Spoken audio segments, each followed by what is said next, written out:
ozishni istaysizmi? Tez va oson. Tuxum bilan apelsin. Men TikTokka ham qo'ygandim rus tilida faqat. Ey, ozasiz, g'am yemang. Tushundingizmi? Qanday qilinadi? Tuxumni 5 minut qaynatasiz. 10 minut qaynatilgan o'sha allergiya berar ekan. 3 minut, 5 minut qaynating, allergiya bermaydi.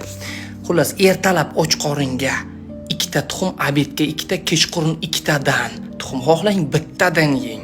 Istasangiz, o'lmaysiz. Semirtirmaydi, g'am yemang, davleniyingizni ham chiqarmaydi. Tushundingizmi? Tuxum yeb bo'lgandan keyin izidan xohlang bitta, xohlang 2 ta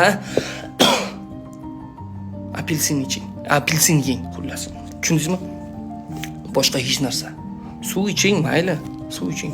Bir hafta shunday qilasiz, bir haftadan keyin xo'p deng. Tushundingizmi? Bir haftadan keyin o'sha xohlagan narsangizni yeysiz, meva, sabzavotlar, hech qanday non, go'sht emas. Ya'niki nimani yeysiz? Meva, sabzavot, xohlagan narsangizni yeysiz. Tushundingizmi? Tushundingizmi?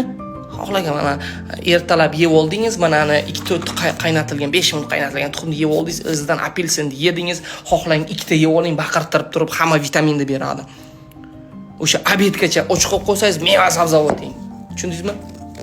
Qiltirg'ingiz chiqadi. Kashshay bo'lasiz, kashshay. Semirmoqchi bo'lganlar yana aytinglar, yozaman.